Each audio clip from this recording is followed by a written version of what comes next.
She was never supposed to be there. The Festival of Veils was for nobles, for wolves of standing, for those who belonged. Lysara was none of those things. She was a fugitive, a girl with silver in her blood and a death mark on her head. But the masks made everyone equal, and for one night, she let herself forget. She didn't know he was the Alpha King. Not when he pulled her onto the dance floor, his touch igniting something primal in her veins. Not when he whispered against her throat that he'd never wanted anything the way he wanted her.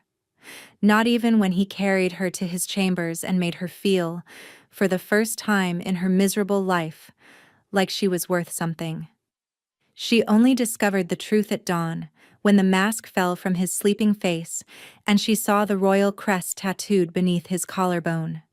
Dristan Vailarine, the Wolf King of Valdoria, the man whose laws demanded her execution. She ran. She thought she'd disappear into the wilderness, become another nameless refugee lost among thousands. She thought he'd forget a single masked woman from a single reckless night. She was wrong, because Dristan didn't just remember her. He became obsessed. He tore his kingdom apart, searching for the woman who'd vanished from his bed like smoke through fingers. And what Lysara didn't know, what she couldn't possibly have known, was that something had happened between them that night. Something ancient. Something that bound his fate to hers. He wasn't just hunting her because he wanted her. He was hunting her because without her, he would die. The rain had been falling for 3 days straight when Lysara finally reached the capital. She stood at the edge of the forest, hood pulled low, watching the glittering lights of Valdoria's heart spread before her like scattered jewels. Torches lined every street. Colored lanterns swung from balconies and rooftops. Music drifted on the wind, wild and inviting, the Festival of Veils. Once a year, the kingdom celebrated the night when wolves shed their names and ranks. Everyone wore masks. Everyone was equal. For 12 hours, a servant could dance with a lord, a criminal could walk freely among guards, and no one asked questions. It was the only reason Lysara had risked coming here. She needed to cross through the capital to reach the northern border. The mountain passes beyond would take her out of Valdoria entirely, into the unclaimed territories where the king's laws meant nothing, where her silver blood wouldn't be a death sentence. Lysara pulled her worn cloak tighter and descended toward the city gates. Her stomach ached with hunger. She couldn't remember her last real meal. 2 days ago? 3? The guards at the gate barely glanced at her. They were laughing, passing a flask between them, already half drunk on festival spirits. One of them tossed her a mask from a basket beside the entrance. "Can't enter without a veil tonight, girl. King's orders." Lysara caught the mask reflexively. It was simple, black fabric with silver threading around the eyes. Her fingers trembled as she tied it in place. The king's orders. Even here, even during a festival of freedom, his shadow loomed. Inside the walls, the atmosphere shifted. The streets pulsed with energy. Wolves danced in the squares, their bodies moving to drums and pipes. Vendors sold spiced wine and roasted meats. Children chased each other through the crowds, their laughter bright against the night. For a moment, Lysara simply stood there, overwhelmed. She'd forgotten what joy looked like. "You seem lost?" The voice came from behind her, deep and smooth as aged whiskey. Lysara spun, her heart leaping into her throat. He was tall. That was her first thought. Tall and broad-shouldered, wearing a mask of midnight blue that covered everything above his jaw. What she could see of his face was sharp angles and bronzed skin, lips curved in the faintest hint of amusement. But it was his presence that stole her breath. Power radiated from him like heat from a forge. Her wolf, dormant for so long, suddenly stirred in her chest. "Alpha," her instincts screamed. "Danger." "I'm not lost," she managed. "Just passing through." "On festival night?" He tilted his head, studying her with unsettling intensity. No one passes through on festival night. It's the one evening we're all allowed to be someone else. Lysara took a step back. I should go. Wait. He caught her wrist, and the contact sent lightning racing up her arm. They both froze. Something flickered behind his mask. Surprise, perhaps, or recognition of something neither of them understood. Dance with me, he said. It wasn't quite a command. Not quite a request either. Something in between, rough with an urgency that matched the sudden pounding of her heart. I don't know you. That's the point. His thumb traced a circle against her pulse. Tonight, we don't have to be anyone. No names, no histories, no consequences. She should have pulled away. Should have disappeared into the crowd, found passage through the city, continued running like she'd been running for 3 long years. But his hand was warm against her skin, and his scent, cedar and winter frost, wrapped around her like a promise. When was the last time someone had touched her with anything other than violence? One dance, she whispered. His smile could have burned down kingdoms. One dance became 2. 2 became 10.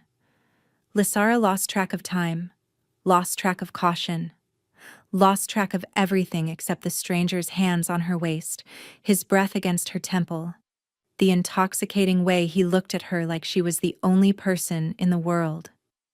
They moved through the festival like they were caught in a fever dream. He bought her spiced wine that tasted like cinnamon and fire. He pulled her into a corner and fed her honeyed figs with his fingers, watching her mouth with darkening eyes. He spun her through dances she didn't know, laughing low when she stumbled, catching her before she could fall.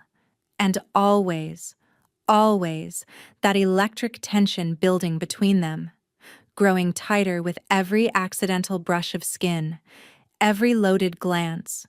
Come with me, he murmured against her ear as the midnight bells began to toll. Lysara knew she should refuse. She didn't know this man, didn't know his name, his rank, his intentions. But her wolf was howling beneath her skin. Her blood was singing with a frequency she'd never felt before, like her entire body recognized him on some primal level her mind couldn't comprehend. Yes, she breathed. He took her hand and led her through winding streets, up stone stairs into a building she was too dizzy to properly see. A door opened, closed. And then his mask was gone, tossed aside, and his mouth was on hers. The kiss obliterated thought. He tasted like the wine they'd shared, sweet and burning. His hands cradled her face like she was something precious, then slid down her body like she was something to be devoured. The contradiction made her whimper. I don't do this, she gasped between kisses. I never. Neither do I. His voice was wrecked, ragged at the edges. But you, I can't. I need. He couldn't finish the sentence. Neither could she. They fell into the bed together, a tangle of desperate hands and shed clothing. She'd never been touched like this. Like every inch of her skin was a revelation. Like her pleasure mattered more than his own. He mapped her body with his mouth, learned what made her cry out, what made her arch against him. And when they finally came together, Lysara felt something crack open inside her chest.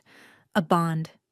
Ancient and overwhelming and absolutely terrifying. She shoved the sensation down, told herself it was just the intensity of the moment. Just physical chemistry. Just a stranger's skilled hands making her feel things she'd never felt. But afterward, lying tangled in sheets that smelled like him, watching dawn creep through the window, she couldn't silence the truth whispering in her blood. Mate. He's your mate. Impossible. She couldn't have a mate. Wouldn't survive having one. Not with what she was. Lysara turned her head to look at him. He'd fallen asleep with his arm draped across her stomach, his face peaceful in a way that seemed foreign to his sharp features. The mask was gone. She could see him clearly now. High cheekbones, strong jaw, dark hair falling across his forehead. And there, just below his collarbone, a tattoo she hadn't noticed in the darkness, a wolf's head crowned with thorns, the royal crest of Valdoria. Lysara's blood turned to ice. She knew that symbol. Every wolf in the kingdom knew it. Every fugitive. Every silver-blooded criminal marked for death under the king's decree. The man lying beside her, the man she'd just given herself to completely, was Dristan Valerin, the Alpha King himself. The man who'd signed the execution orders for her entire bloodline. Lysara couldn't breathe.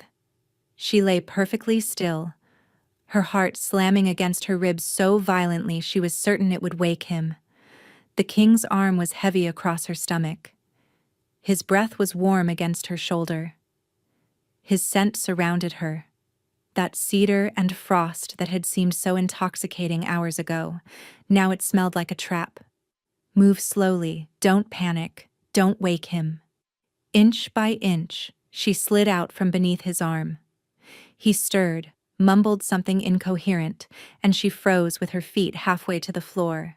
But his breathing evened again, and his hand simply curled around the pillow where she'd been lying. Lysara found her clothes scattered across the floor. She dressed with shaking fingers, biting her lip to keep any sound from escaping.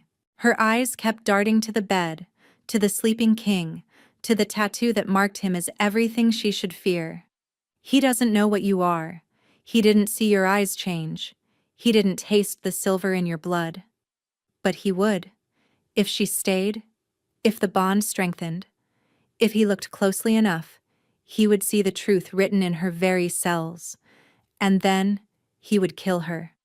She was almost to the door when she paused, some foolish impulse making her turn back for one last look. He looked younger in sleep. The hard lines of command softened, the weight of a kingdom temporarily lifted from his shoulders. She could still feel the ghost of his hands on her skin, could still hear his voice, rough with wonder, murmuring words she'd never expected to hear. Beautiful. Perfect. Mine. Her throat tightened.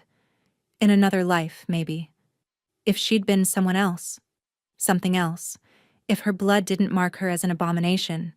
If his laws didn't demand her head. But this was the only life she had. And in it, staying meant death. Lysara slipped through the door and disappeared into the dawn. Dristan woke to cold sheets and silence. He reached for her automatically, still half caught in dreams of silver eyes and gasping breaths, and a connection so profound it had shattered something inside him. His hand found only empty space. He sat up. The chambers were flooded with pale morning light, revealing what darkness had hidden. Rich tapestries on the walls, a table still holding half-eaten festival treats. His discarded mask crumpled in the corner. No trace of her. Dristan threw back the covers and searched the room, then the adjacent bathing chamber, then the receiving room beyond. Nothing. No note. No personal item left behind. No indication that she'd ever existed beyond the rumpled sheets and the lingering traces of her scent. Wildflowers and rain. Something sweet beneath, like honeycomb. His wolf surged against his control, howling with a fury that matched his own. Mate. She was our mate.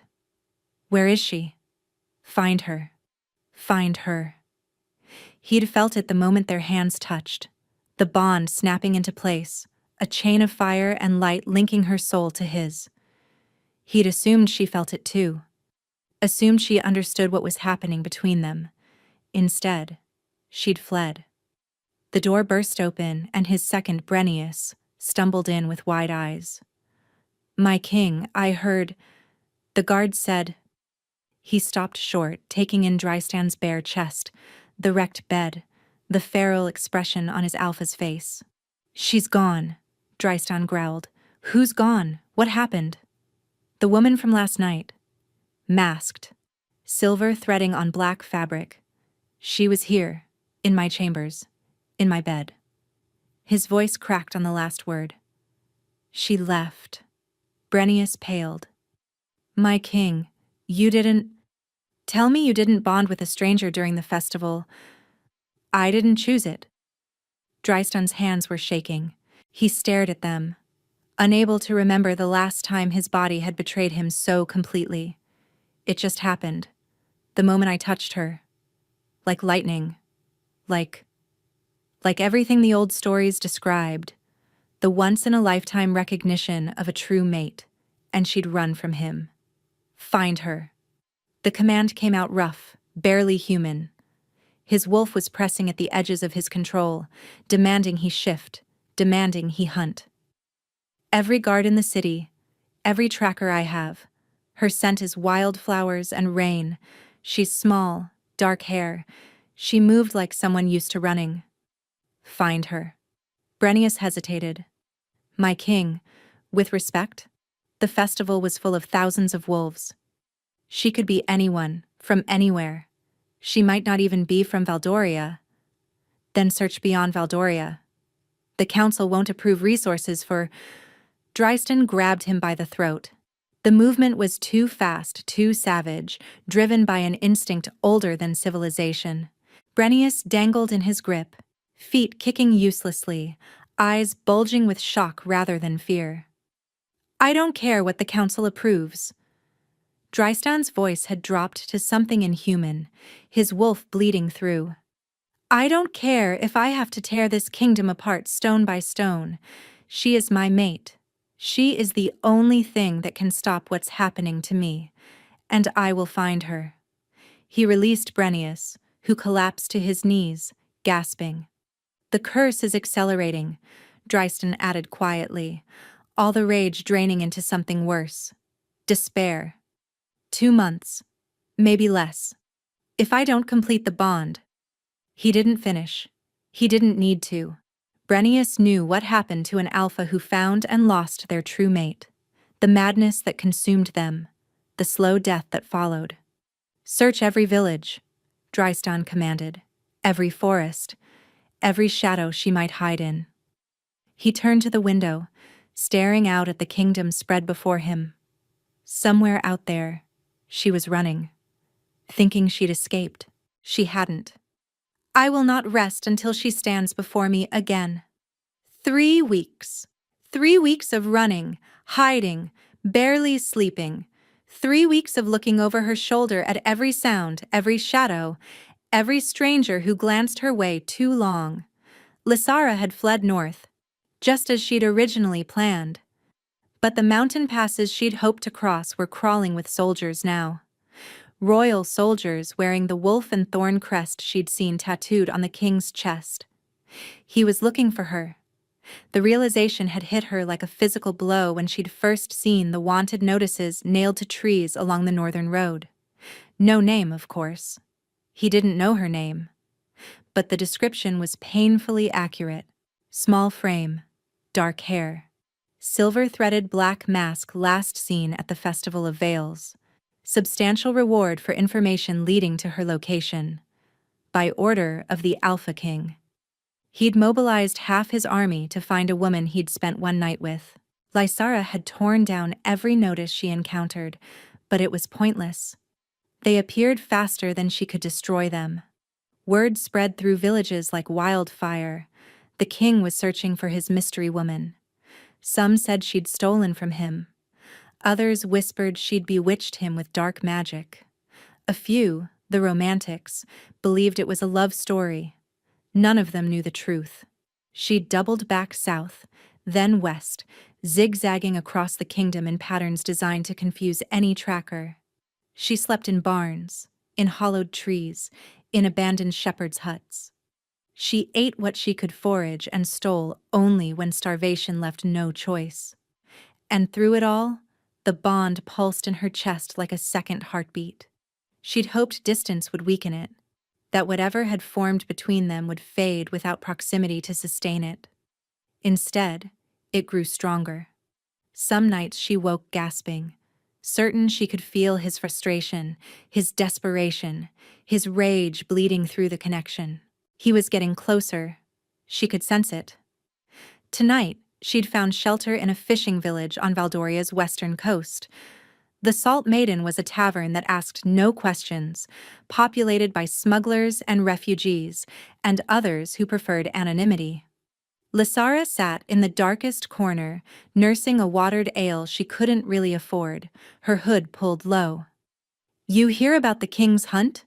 a man at the next table was saying. "They say he's gone mad, obsessed with finding some festival woman." His companion snorted. "Mad? The Vyloran kings are all cursed, everyone knows that. His father died raving, his grandfather before him. It's in the blood." Lysara's fingers tightened around her mug. "They say he's offering 10,000 gold pieces now," the first man continued. 10,000 for one woman. She must have one hell of a... Careful! A new voice cut in, sharp with warning. "Speaking ill of the king's business isn't wise, even here." Lysara glanced up and felt her blood freeze. A man had entered the tavern, tall, broad-shouldered, with close-cropped hair and the bearing of a soldier despite his common clothing. He moved through the crowd with predatory grace, scanning faces with methodical precision. She recognized him instantly. He'd been standing near the king during the festival, watching his lord dance with a masked stranger. She dismissed him as a bodyguard then, unimportant. Now he was here, in this forgotten village, hunting. Lysara lowered her head further, letting her hair curtain her face. Her pulse raced so hard the men at the next table must surely hear it. "Don't look this way. Don't look this way. Don't..." His gaze swept past her corner, paused, returned. For one eternal moment their eyes met through the shadows. Lysara saw recognition flicker across his features, saw his hand move toward his belt where a blade undoubtedly waited. She threw her mug at his face and ran. The tavern exploded into chaos behind her. Shouts, crashing furniture, the soldier's voice roaring for people to move. Lysara burst through the back door into the salt-tinged night and sprinted toward the docks. A fishing boat was just casting off, its crew preparing for a night catch. Lysara leaped onto the deck without permission, startling the weathered captain. "I can pay," she gasped. "Please, just get me away from here." The captain's eyes flicked past her to the tavern, where the soldier was fighting through the crowd toward the door. "How much?" he asked. Lysara emptied her pockets. Everything she had. Enough for maybe 2 more weeks of survival. Gone in an instant. The captain pocketed the coins and jerked his head toward the cargo hold. "Hide below. Don't make a sound." She disappeared into the darkness just as the soldier reached the dock, his curses carrying across the water. The boat pulled away into the night. But Lysara knew it was only a temporary escape. The soldier had seen her face. He would report back to his king. Drystan would know she'd been heading west. The noose was tightening. The fishing boat took her to Mirenvale, a port town clinging to the cliffs where Valdoria's western coast met the Serpent Sea. Lysara spent 2 days there, working in a laundry house for food and a pallet in the corner, planning her next move. She needed to get off the mainland entirely. The Thornless Isles lay 3 days' sail to the southwest, outside Valdoria's jurisdiction. If she could reach them, she'd finally be free.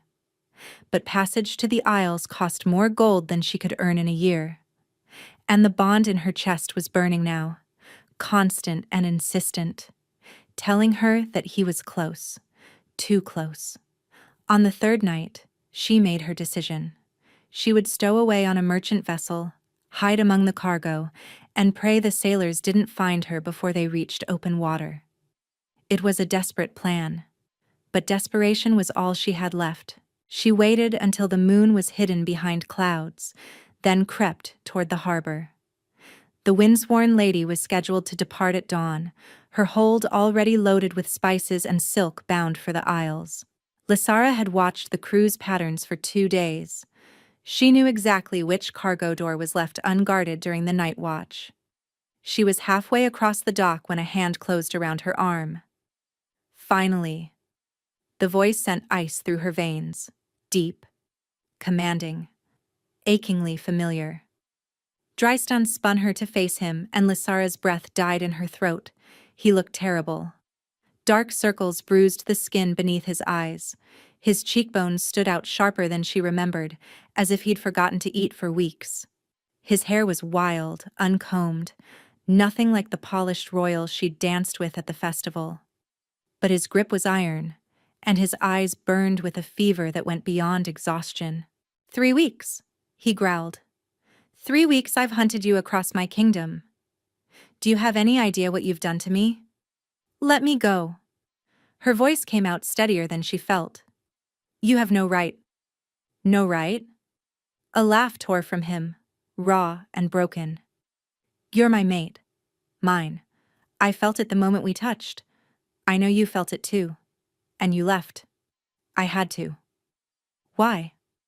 She pressed her lips together, refusing to answer. Drystan's grip tightened. Not enough to hurt, but enough to remind her she wasn't going anywhere. You ran from me like I was a monster. You've been hiding in hovels and fishing boats, starving yourself, terrified. Of what? Of me? Yes, she whispered. Of you. Something cracked in his expression. Pain, genuine and profound, bleeding through the royal mask. I would never hurt you, he said, his voice dropping. You're my mate. Hurting you would be like cutting out my own heart. You don't understand. Then make me understand. Guards were approaching from both ends of the dock, cutting off any escape. Lysara counted 6, maybe 7. Far too many to fight. Far too many to evade. She was truly caught. I can't tell you, she said. If I tell you, you'll kill me. Drystone flinched as if she'd struck him. What could possibly make you believe? Your laws. The words were bitter on her tongue. Your decrees, the execution orders signed with your own hand. That's why I ran, Your Majesty. Because I know exactly what you do to people like me. Confusion clouded his features. Then suspicion.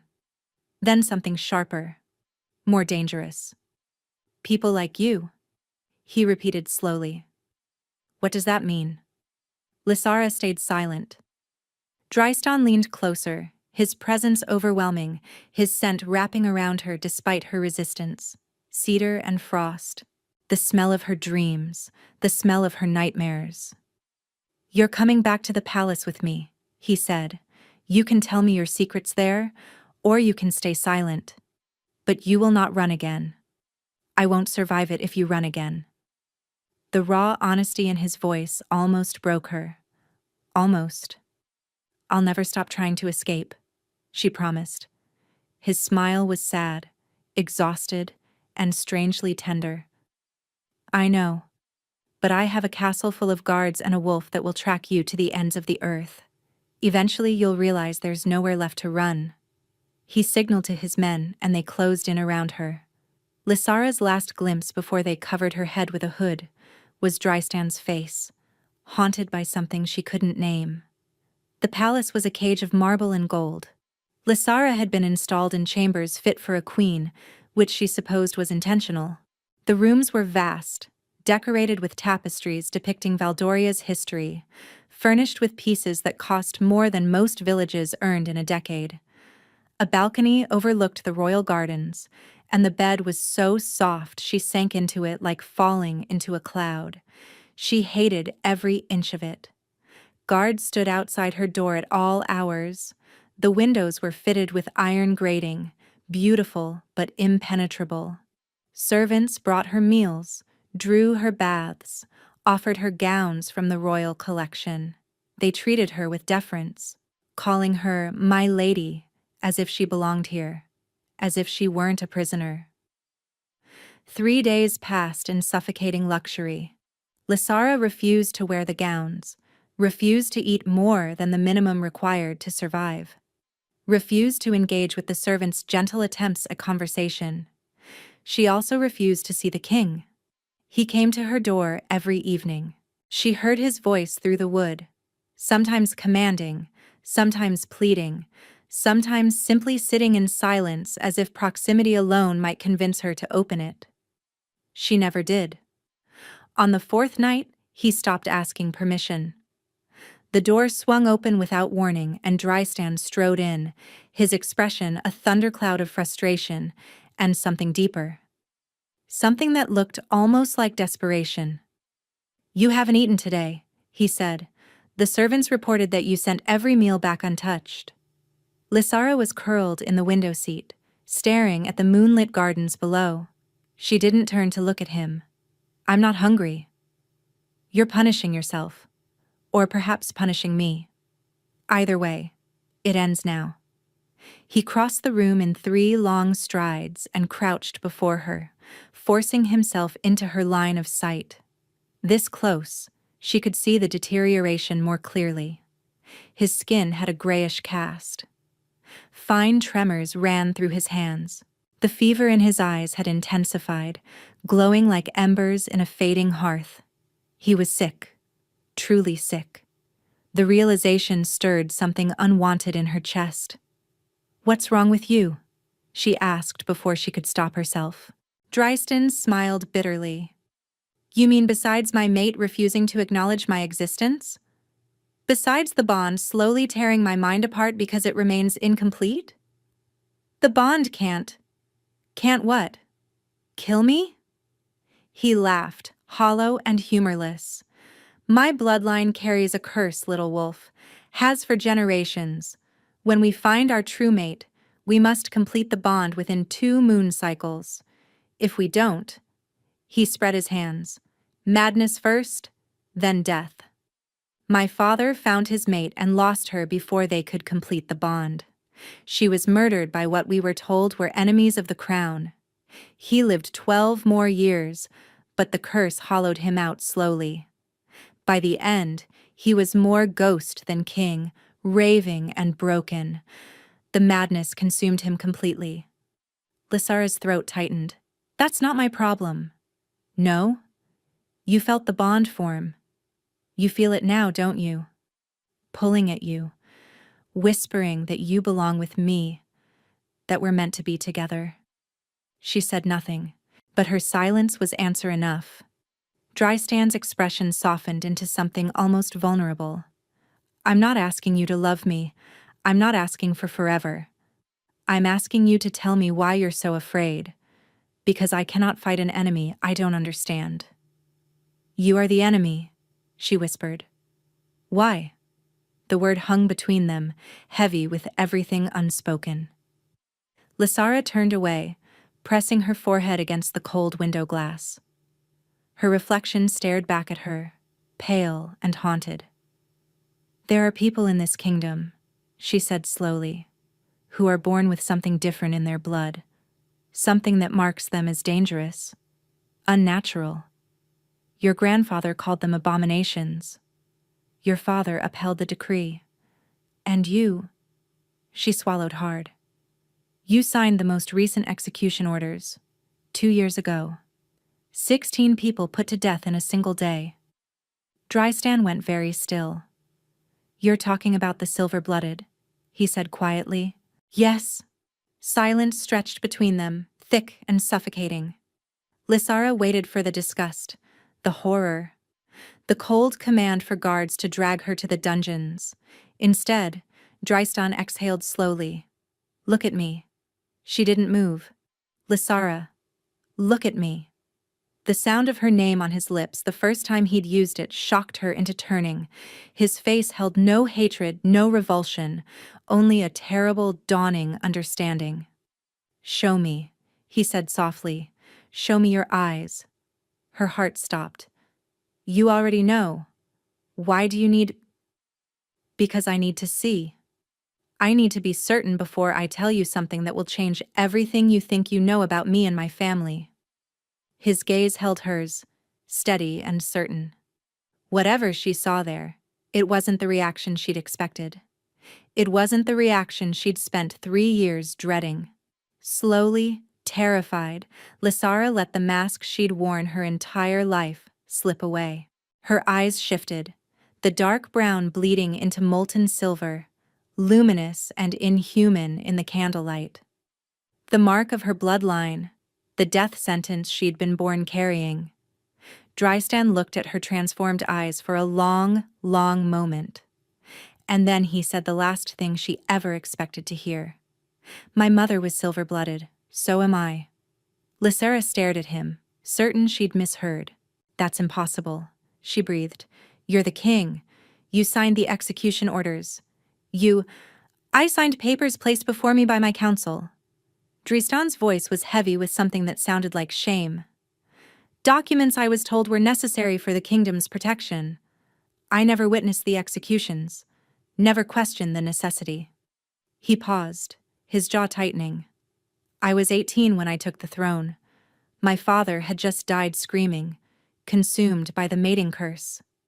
My mother had been dead for 12 years. I was alone, surrounded by advisors who'd served my family for generations, and I trusted them. Your mother. Lysara's mind was spinning. How can the queen have been silver-blooded? The entire kingdom would have known. She hid it, just as you've hidden it. Dristan moved to the fireplace, staring into the flames. The orange light carved shadows across his face, making him look older, wearier. She was common-born. Did you know that? My father found her in a village near the eastern border. The bond struck them both like lightning, just as it struck us. He brought her to the palace, married her against the council's wishes, and she concealed her nature for 15 years. What happened to her? The question hung in the air. Dristan's hands gripped the mantelpiece so hard his knuckles went white. She was murdered, he said quietly, when I was 6 years old. They told me it was an assassination by enemy wolves, that foreign agents had infiltrated the palace and poisoned her. His voice cracked. I believed that story for 20 years. And now?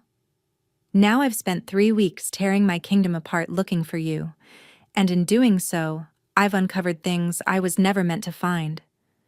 He turned to face her, and his eyes were blazing with barely contained fury. My mother wasn't killed by foreign agents. She was executed. In secret, in the palace dungeons, on the orders of my father's most trusted advisor. Why? Because she was pregnant with her second child, another silver-blooded heir, and Lord Malachar Kavrin decided that one abomination in the royal bloodline was quite enough. The name struck Lysara like a blade between her ribs. Lord Malachar Kavrin. Every silver-blooded wolf who'd ever fled for their life knew that name. He's the one who gives the execution orders, she whispered. Not you. He controls the tribunals. He decides who lives and who dies. Yes. Dristan's expression was murderous. He's been controlling this kingdom's policy toward silver-blooded wolves for 30 years. 3 generations of kings, all dancing to his tune. My grandfather was the one who first decreed the purges, but it was Kavrin who whispered the fear into his ear. Kavrin who suggested that silver blood was dangerous, corrupting, a plague that needed to be eliminated. But you have silver blood yourself. Why would he let you live? Dristan laughed bitterly. Because I'm useful. A king he can manipulate is far more valuable than a dead one. And because I didn't know. I thought I was fully my father's son, untainted by my mother's supposed weakness. He met her eyes. I didn't learn the truth about my own blood until a week ago, when I had the palace physicians examine me. I was trying to understand why the mating bond affected me so intensely, why my wolf seemed to recognize you on a level that went beyond normal attraction. And they found silver in your blood. Enough to mark me for execution under my own laws. The irony was so bitter Lysara could taste it. This is why you need me, she said slowly, pieces clicking together. Not just for the mating bond. You need me because I understand what it means to carry this curse, because I've survived it. I need you because you're my mate. Dristan crossed the distance between them, stopping just inches away. Everything else, the blood, the politics, the secrets, none of it matters compared to that single fact. You are mine and I am yours. We were made for each other, Lysara. Literally, cosmically, irrevocably. His hand rose to cup her face and she let him. His palm was warm against her cheek, his thumb tracing the line of her cheekbone with devastating gentleness. "I know you're afraid," he murmured. "I know you have every reason to hate me, but I'm asking you to give me a chance. Help me understand what Kivrin has been doing, help me stop him. And maybe, in time, you might stop seeing me as the enemy." Lysara's heart was at war with itself. 3 years of running, of fear, of absolute certainty that the crown meant death. And now, here was the king himself, silver-blooded like her, asking for her trust. "There's something else you should know," she said quietly, "about why I was running, about what happened to my family." Dryston waited, his thumb still stroking her skin. "My mother was a healer in the village of Thornhaven. My father was a blacksmith. We weren't anyone important. But my mother's grandmother had passed down the silver blood, and it manifested in me when I turned 16. She swallowed hard. Someone reported us. Soldiers came in the night. My parents were killed trying to protect me. I only survived because our neighbor, a woman who'd known me since birth, hid me in her root cellar while they burned our house." "Lysara, the man who led those soldiers," she continued, her voice hardening. "The man who gave the order to burn my home with my parents' bodies still inside. I saw his face through the cellar grating. I've never forgotten it." "Who?" She met his eyes, her silver gaze blazing. "Lord Malachar Kavrin." The name hung between them like a blade. Dristan went absolutely still. His hand fell from her face. For a long moment he simply stared at her, processing the implications of what she'd just revealed. "He was there personally," he said finally. "At a routine village purge. That doesn't make sense. Kivrin commands from the palace. He doesn't— It wasn't routine."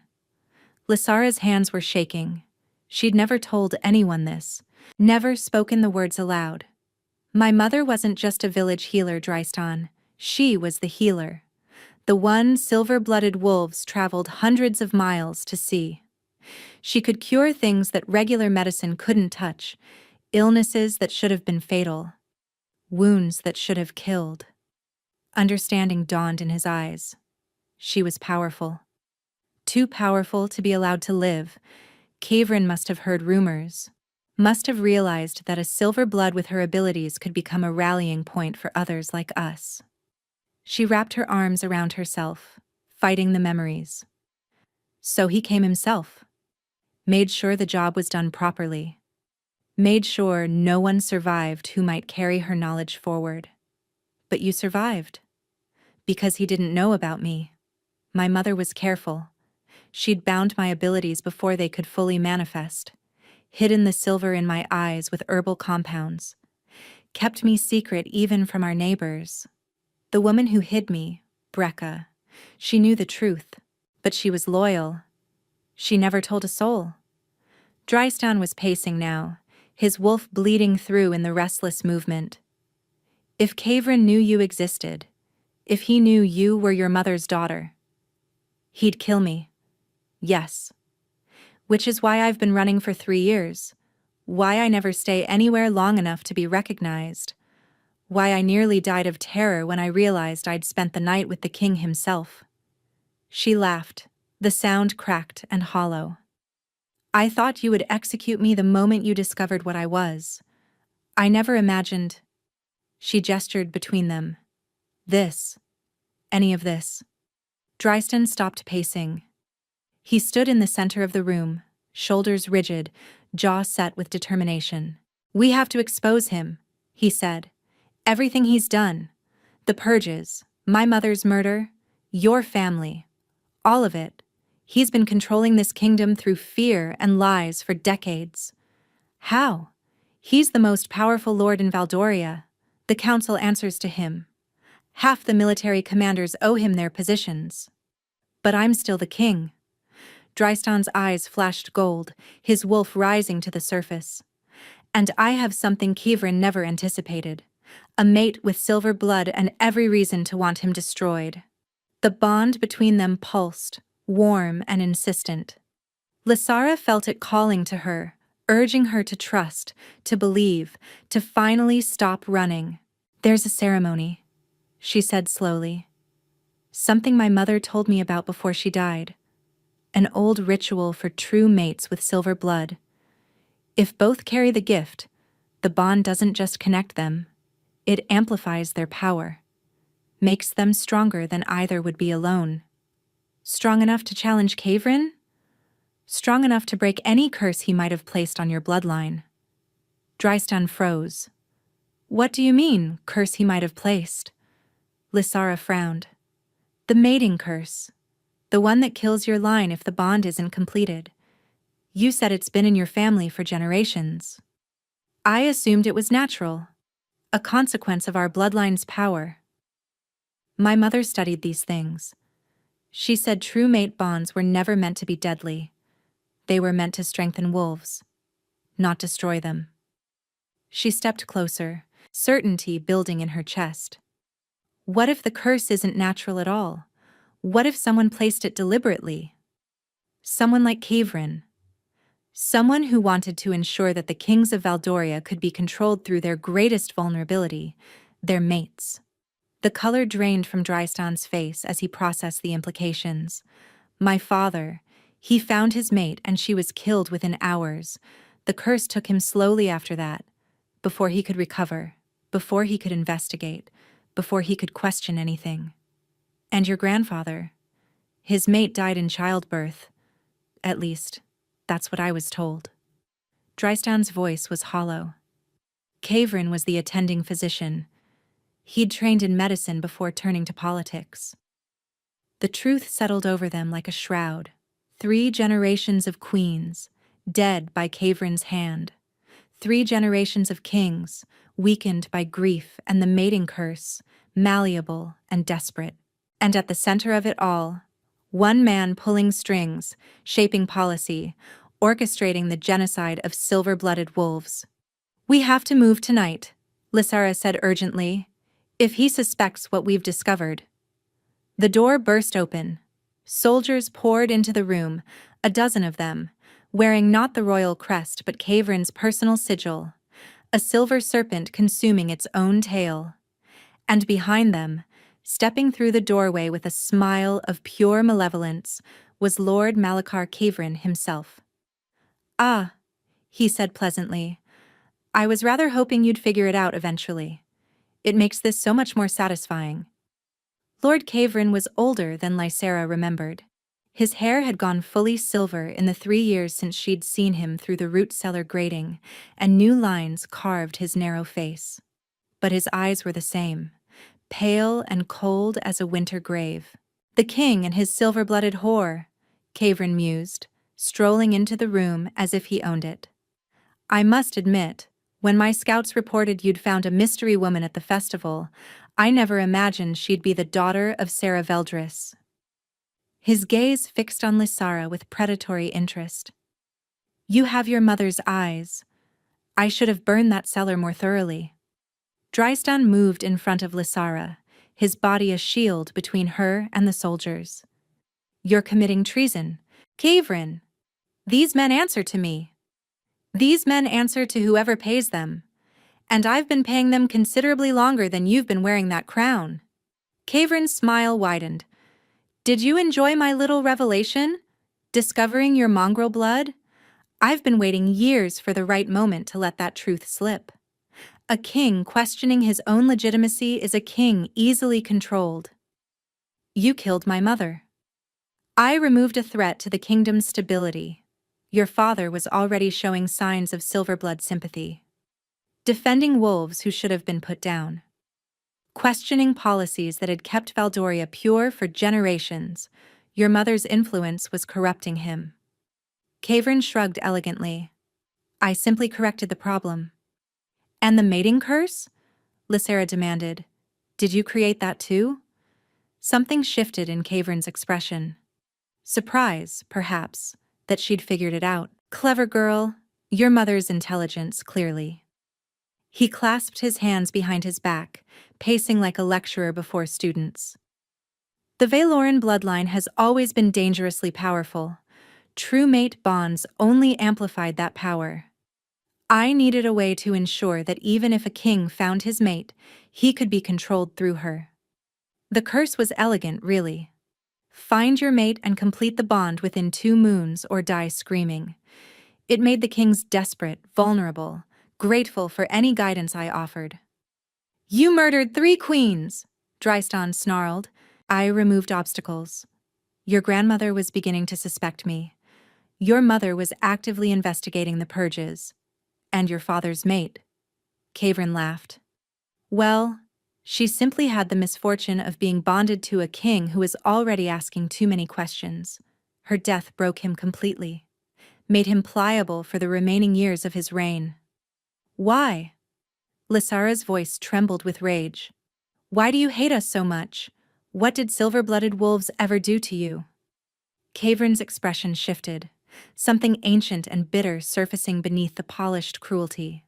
My sister was silver-blooded, he said quietly, the only person I ever loved. When I was 15, she was discovered and executed by order of the old king, Drystan's great-grandfather. I watched them burn her alive in the town square. Lysara felt the words like a blow. So you became the very monster who destroyed her? I became the monster who controls the monsters. Kavrin's voice hardened. If I couldn't save my sister, I would ensure that I was never powerless again. I would make myself indispensable to the crown, embed myself so deeply that no king could rule without me. And I would decide who lived and who died among our kind. You're silver-blooded yourself, Drystan realized. That's how you place the curse. That's how you've lived so long without aging normally. My sister's death awakened abilities I'd kept dormant for years. Ironic, isn't it? The very power I've been exterminating has kept me alive to continue the extermination. He gestured to his soldiers. But this conversation has become tiresome. Kill the woman. We'll tell the court she was an assassin who bewitched the king. No. The word erupted from Drystan with such force that the soldiers hesitated. His eyes blazed full gold now, his wolf fully present, and the air in the room seemed to thicken with his power. You forget something, Kavrin. I've felt the curse weakening these past weeks. Every moment I spend with my mate, every time the bond strengthens between us, your hold on me lessens. He reached back and took Lysara's hand. You built your power on controlling the mating bond. What happens when we complete it? Fear flickered across Kavrin's face, the first genuine emotion Lysara had seen from him. Kill them both, he commanded. Now. The soldiers charged, and Lysara stopped thinking. The power she'd spent her whole life suppressing, the silver fire her mother had bound before it could fully form, erupted from her in a blinding wave. It wasn't flame exactly, but light, pure and devastating, carrying 3 years of grief and rage. 3 soldiers went down instantly. The others faltered, shielding their eyes. Drystan moved like lightning. His wolf didn't fully emerge, but claws extended from his fingers, and he tore through the remaining soldiers with brutal efficiency. They'd been trained to fight wolves, not an alpha king protecting his mate with 20 years of combat experience and nothing left to lose. In seconds, it was over. Only Kavrin remained, backing toward the door, his face pale with shock. Impossible, he whispered. Her powers were bound. I checked. I always check. My mother bound my abilities years ago, Lysara said, stalking toward him. But no binding holds forever. Not against this much fear, this much rage. She raised her hand, silver light crackling between her fingers. 3 years of pressure building behind a wall she built to protect me. Now there's nothing left to contain it. Wait. Drystan's voice stopped her mid-stride. He deserves to die, she snarled. He deserves justice. Public justice. Drystan stepped beside her, his hand closing over hers. Every crime exposed, every victim named, every lie dragged into the light. If we kill him here, in secret, his supporters will claim we murdered an innocent man. But if we put him on trial, the silver-blooded wolves he persecuted will know the truth, Lysera finished slowly. They'll know it was one of their own who orchestrated their deaths. Kavrin's face twisted with hatred. You think anyone will believe you? I've controlled this kingdom for 30 years. I have allies in every corner. You have mercenaries who can be outbid and cowards who'll abandon you the moment you're no longer useful. Drystan's voice was ice. Guards! The real guards! Those loyal to the crown! The door burst open again, but this time it was palace soldiers who flooded in, led by the broad-shouldered man Lysara recognized from the docks in Mirenval. Brenius, Drystan said. Arrest Lord Kavrin. The charges are treason, regicide, and conspiracy to commit genocide. Kavrin struggled as they seized him, screaming threats and promises of vengeance. But his power was broken. Everyone in that room could see it. As they dragged him away, he locked eyes with Lysera one final time. This changes nothing, he spat. The curse is still in place. You have 3 weeks at most before it kills him, and breaking it requires power even your mother didn't possess. The door slammed shut behind him. Lysara turned to Drystan, fear clenching her heart. Is that true?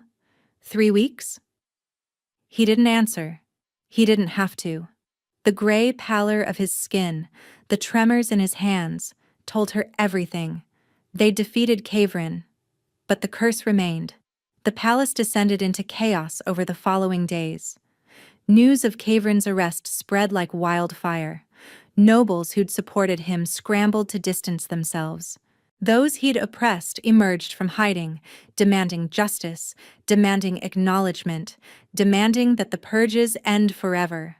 Drystan addressed the kingdom from the palace steps, Lysara standing beside him. He revealed everything: his mother's true nature, his own silver blood, the conspiracy that had shaped Valdoria for 3 generations. He abolished the execution orders with a single proclamation and invited silver-blooded wolves to return home without fear. The reactions were mixed. Some cheered, others wept. A few nobles stormed away in fury, their prejudices too deep to surrender. But for Lysara, none of it mattered, because Drystan was dying. The curse had accelerated since Kavrin's arrest, as if his magic was making one final attempt to claim its victim. Drystan collapsed twice during the public address. By the 3rd day, he couldn't leave his bed. Lysara sat beside him, holding his hand, watching the life drain from his face. There has to be a way, she whispered. My mother knew so much. There has to be something. You're doing everything you can. His voice was barely audible. You've already given me more than I deserved. Peace with my mother's memory. Justice for her death. A chance to undo the evil my family perpetuated. That's not enough. It's more than any of my ancestors achieved. She wanted to scream at him for giving up, for accepting this fate so calmly when they'd only just found each other, only just begun to understand what they could be together. Then she remembered. The ceremony, she said suddenly. The one I mentioned before. For true mates with silver blood. Drystan's eyes flickered. You said it would amplify our power. I said it would make us stronger than either would be alone. Strong enough to break any curse. She gripped his hand tighter. I don't know the exact ritual. My mother died before she could teach me fully, but I remember fragments. And your palace has a library full of texts on silverblood magic that Kavrin collected to better destroy us. Using his own weapons against him. A ghost of a smile crossed Drystan's lips. I like the poetry of that. They worked through the night. Lysara commandeered every text on mate bonds, silver blood, and ancient rituals. Brenius helped coordinate the search, bringing her crumbling manuscripts and forgotten journals that hadn't been opened in decades. By dawn, she had it. The ritual of shared flame. She read aloud, her voice trembling with hope and exhaustion. When two wolves of silver blood find their fated bond, they may forge it complete through the sharing of their inner fire. Each must open fully to the other, holding nothing back, and in the joining of their flames, all external bonds will shatter. All external bonds, Dryston repeated, including the curse. It's dangerous. The text says incomplete trust will cause the ritual to fail if either party holds back, if either conceals any part of themselves. Then we don't hold back. Dryston struggled upright, his determination overriding his weakness. I've already told you everything. My mother, my blood, my failures, my fears. There's nothing left I'm hiding. Lysara hesitated. There's something I haven't told you, she admitted. About that night. The festival. He waited, patient despite the curse consuming him. I felt the bond form, the moment we touched. I knew what you were to me, what we could be together. She met his eyes, silver to gold. I told myself I ran because I was afraid of being executed, and that was true, but it wasn't the whole truth. Then what was? I ran because I'd never been loved before, not truly. My parents loved me, but they were terrified of what I was. They hid me, bound me, treated me like a danger to be contained. And everyone I've met since their death has wanted to use me or destroy me. Tears slipped down her cheeks. When I felt that bond, when I realized what it meant, I was more terrified than I'd ever been in my life, because loving someone means losing them, and I couldn't bear to lose anyone else. Dryston reached up, brushing her tears away with trembling fingers. You won't lose me, he said softly. Not if we do this together. You don't know that. I know that I would rather die trying to complete our bond than die with it unfulfilled. I know that every moment I've spent with you has been the happiest of my miserable existence. And I know, his voice cracked, I know that I love you, Lysara. I loved you before I knew your name, before I saw your silver eyes, before I understood anything about who you truly are.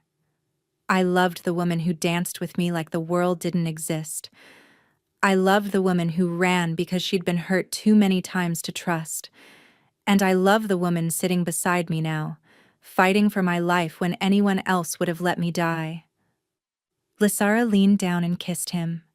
It was gentle, desperate, tasting of tears and hope, and everything they'd been afraid to feel. I love you too, she whispered against his lips. I think I have since that first night. I was just too afraid to admit it. They performed the ritual as dawn broke over Valdoria. Lysara placed her hands over Dryston's heart, feeling the sluggish beat beneath her palms. He placed his hands over hers, his touch weakened but determined. They closed their eyes, and they opened themselves completely. The silver fire rose between them, hers burning bright, his flickering weakly. She felt his fear, his exhaustion, his desperate hope. She felt the curse wrapped around his heart like chains of ice, and she burned it away. The fire flowed through him, warming what the curse had frozen, healing what it had damaged.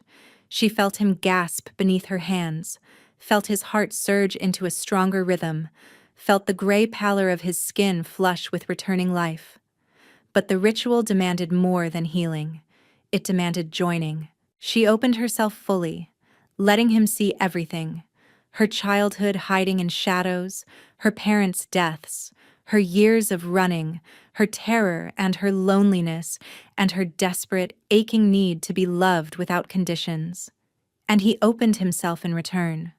The boy who'd lost his mother too young, the king who'd inherited a broken legacy, the man who'd signed execution orders without understanding what he was truly destroying. Their flames merged. The bond snapped into place with a force that shook the room. The windows rattled. The candles flared and went out. And then everything went still. Lysara opened her eyes. Dryston was staring at her with wonder, his gray skin now flushed with health, his eyes blazing gold and silver intertwined. "It worked," he breathed.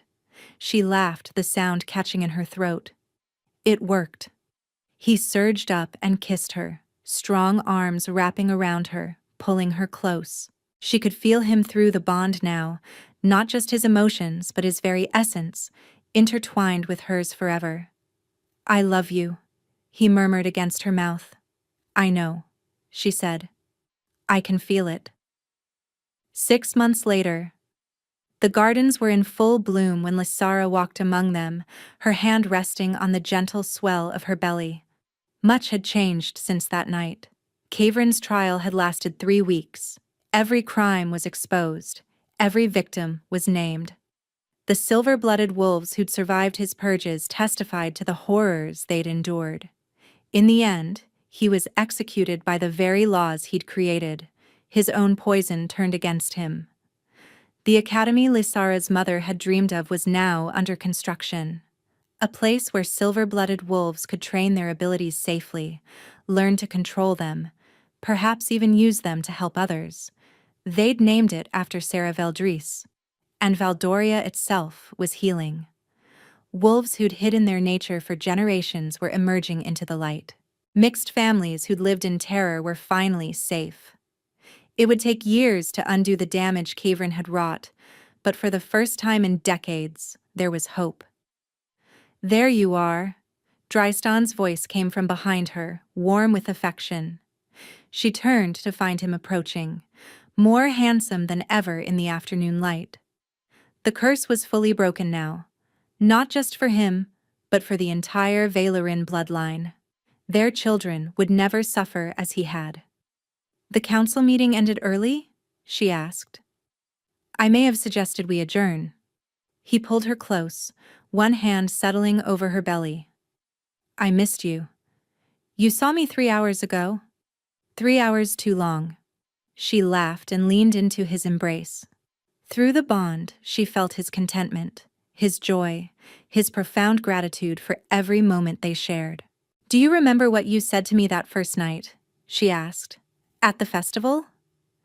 "I said many things that night, most of them embarrassingly romantic. You said tonight we didn't have to be anyone. No names, no histories, no consequences."